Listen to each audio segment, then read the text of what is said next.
Berikutnya ini pertanyaan dari tidak ada nama ini Gus. Apa yang harus dilakukan istri jika dia sudah berzina dengan pria lain Gus? Apa suami istri perlu melakukan akad nikah lagi? Nauzubillahi min dzalik.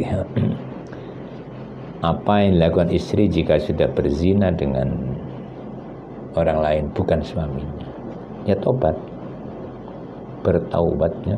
Dulu ada seorang wanita yang berzina oleh Rasulullah, jadi disuruh bertobat. Waktu itu malah ada yang hamil. Ayahnya dipanggil, bawa pulang, nanti kalau sudah melahirkan anaknya bawa ke sini untuk dilaksanakan hukuman ya. Itu bertobat sebelum dihukum ya, diranjam namanya. Kalau sudah punya suami namanya diranjam, dilempari batu sampai mati ya. Ya. Nah ketika itu setelah disuruh tobat ya, terus dia laksanakan hukuman ranjam, dilempari batu sampai mati. Kemudian Rasulullah ingin menyolati sahabat, loh ini kan pezina dulu, taubat dia seandainya dibagi-bagi dua wilayah dekat Madinah ini itu masih cukup ya, artinya tobatnya sungguh-sungguh. Tobatnya satu orang dibandingkan dengan tobatnya dua orang kampung masih bagusan tobatnya dia. Nah itu, jadi kalau tobat ya tobat sungguhan. Nah di sini apa, dihukum mati? Di sini kan negaranya bukan negara Islam ya, Pancasila dasarnya, azasnya Pancasila. Ya tobat, karena nggak boleh ngukum sendiri itu ya. Ada aturannya lah ya. Nanti negara yang memberi hukuman ranjam dan itu. Nah, untuk yang di Indonesia ya tobat yang sungguhan. Nah kalau suaminya masih mau keren-keren seperti itu nemen api ya tidak usah akad lagi ya sudah. Oh masih istrinya, kenapa akad lagi? Itu kan cuma diincipi orang itu aja. Dijawil wong lah. Bahasa halusnya kan dijawil wong. Masa dijawil harus akad lagi? Ya enggak. Karena di dalam pandangan Ahlussunnah wal Jamaah, pelaku dosa besar itu masih muslim tapi fasik. Mungkin ada aliran Mu'tazilah itu pelaku dosa besar itu kafir. Nah ini. Nah kalau kafir kan lepas ikatan pernikahannya. Jadi kalau Mu'tazilah karena lepas karena menjadi kafir, pelaku dosa besar dianggap kafir, sehingga lepas ikatan pernikahannya. Ya harus syahadat lagi dan nikah lagi. Ya. Tetapi kalau di kalangan Ahlussunnah wal Jamaah hanya dianggap fasik, pelaku dosa besar itu masih mukmin tetapi fasik, muslim tapi fasik. Muslim tapi fasik. Kalau orang beriman nggak bakalan zina lah, muslim lah, muslim masih Islam tapi fasik, melakukan dosa. Jadi kalau ikut pandangan Ahlussunnah wal Jamaah ya nggak usah akad lagi, suruh tobat aja isinya kalau Anda masih mau. Ya. Harus ngaku juga sama suami gitu Gus? Ya belum tentu orang mau ngaku itu. Ngaku itu ya kepada Allah Subhanahu wa Ta'ala nomor satu ya. Ngaku itu. Nah kalau pada suami terus terang ya silakan saja, kalau nggak diceraikan. Resikonya memang diceraikan. Anda kok berani-beraninya, ada saya kok berani-berani nyelonong aja. Tapi ada suami yang masih mau, itu ada. Jadi kan begini, jadi orang dicabuli itu kan dicabuli ya.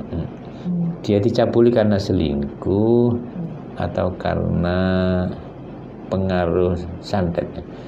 Jadi ada kasus itu beberapa istri itu cari pesugihan.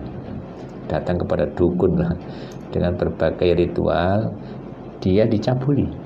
Jadi digendam dulu, digendam itu dibuat lupa ya, sehingga kesengsem atau terkiwir-kiwir ya cinta pada dukun itu dan tidak ingat apa-apa kecuali pada dukun itu. Nah itu dicabuli. Kalau seperti ini dia akan hilang kesadarannya, di luar nalarnya, di bawah alam sadarnya itu. Nah, namanya orang nggak sadar masa dikenai hukum ya. Kan orang pelaku kejahatan ya, pelaku dosa itu kalau sadar, kalau tanpa sadar kan hilang kesadaran. Jadi pelaku perbuatan kejahatan ya, jinayat itu dihukum jika sadar ya, akil balik, sadar dan berakal. Kalau tidak berakal seperti ini digendam, ini sama dengan tidak sadar, nggak punya kesadaran ya, nggak kena hukum ya. Nah itu jadi kita lihat zinanya ini kayak ini tadi yang karena pesugihan dicabuli oleh dukun atau gimana, suka sama suka misalkan ya.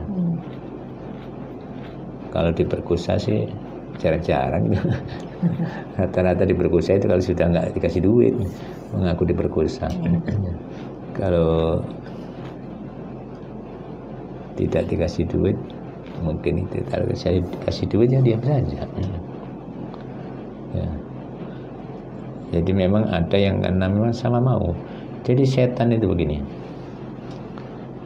setan itu mempengaruhi orang ya, supaya suami istri itu menjadi cerai.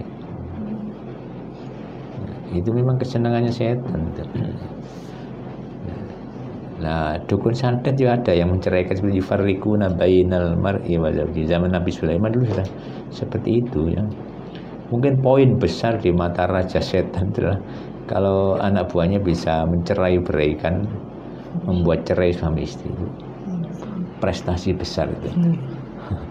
Ya, itu mendapatkan mahkota dia. Nah, itu jadi ada yang dipengaruhi oleh sihir tadi, ada yang suka sama suka. Maka kalau punya istri harus berzikir ya, berzikir supaya selamat, berdoa, beramal baik ya. Kalau orang itu datang ke tempat-tempat yang dukun-dukun tadi, ya itu risiko besar.